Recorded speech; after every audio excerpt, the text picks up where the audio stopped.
Renee, I was imagining in my mind that I was with you. Okay. Now, look at me. You're 19, I'm 19. Okay. And to get the Americans to kind of relate to this, I wanted to take this different tactic. Because you're interviewed lots of times and you do the same thing, but this time it's a little different. Okay, go ahead. Okay. Now, you're a Jew. You're in trouble. I sure am. I'm a guy with dark skin. What's happening to me? I'm Well- your friend visiting you in Germany. You're talking about before the war, during the war? When are you talking Well, about? let's pretend that I was visiting with you at your home and with When you this is happening? when this is happening and I stayed a little too long. So they rounded you up and they took me too. Well, of course. So, Of course. And I can relate to that in a different way. okay. Because there were gypsies who were also dark-skinned and also homeless, and they were also taken. I don't know if you know that. No, I don't know that, and I'm glad I asked the Oh, question. Now, absolutely. who are these gypsies? And All the gypsies of Europe were in camp, were murdered, and they were living in your neighborhood? of course. They were living all over. They were living in Hungary, they were living in Romania, there were many in Germany. Sure, the gypsies were all over Europe, So, just like the Jews. so basically, I would be in the same shape that the Jews are in. Exactly. Okay, let's take this a little further. You and I are on the train. Okay. I'm a man, and you're a woman. And are you trying to tell me that that little pot in the corner you were talking about, we both would be using that? Absolutely.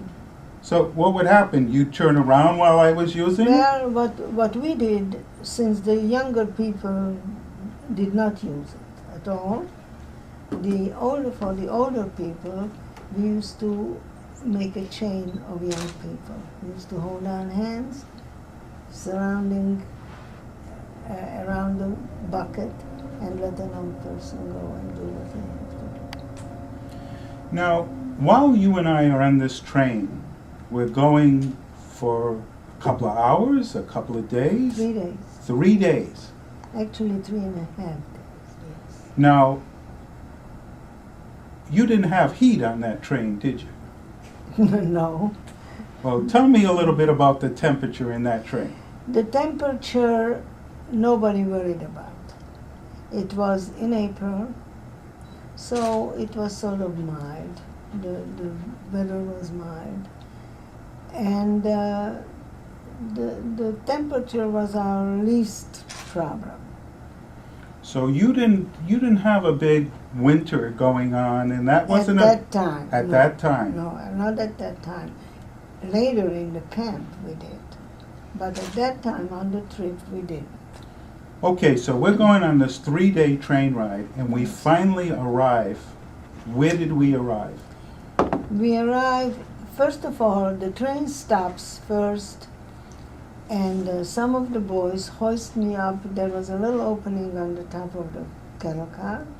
They hoist me up to look and see where we are, because we're going to Germany, of course. So look where we are. I look out and I see we are at a railroad station, and there is a big sign there saying Krakow.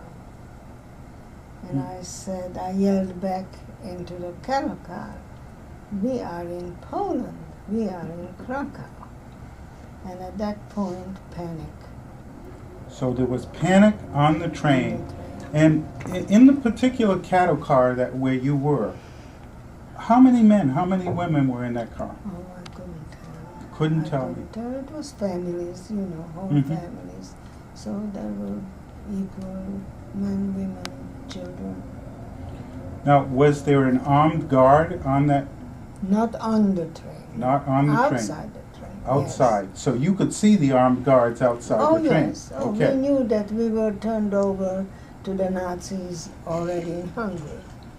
We were taken away from home by the Hungarian gendarme, but at the railroad station we were turned over to the Nazis, to the Germans.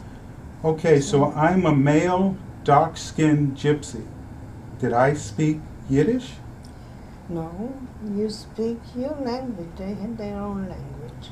So that meant that you and I really couldn't communicate that Yes, well. we could, because they also spoke the language of the country. So they spoke Hungarian also. Okay, Yes. okay.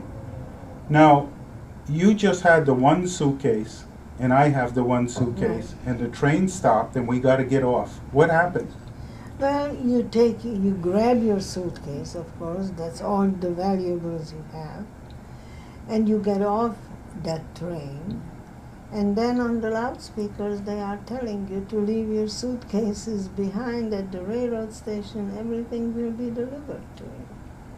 And did we trust them? Well, we had no choice, because if you didn't, then you were either shot, or you were hit, or you were beaten, or you had to leave it. You mean we could be shot and killed Right over on the suitcase? railroad station, over that suitcase, yes. And there was nothing anybody could do Not about it? only over the suitcase, but when they separated the people here at the railroad station, there was immediately selections, and people were separated.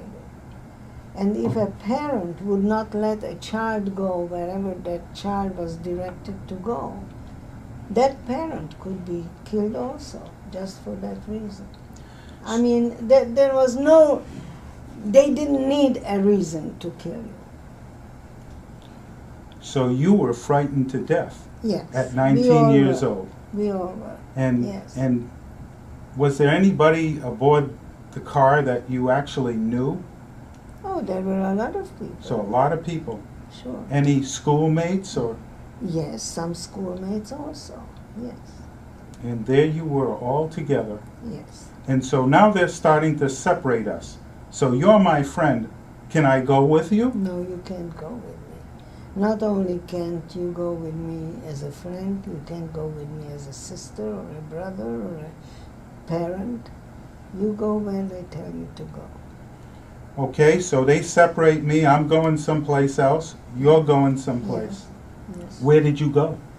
Well, I was directed, fortunately, with my little sister, which was very fortunate that she went the same way I went, and we went into the camp.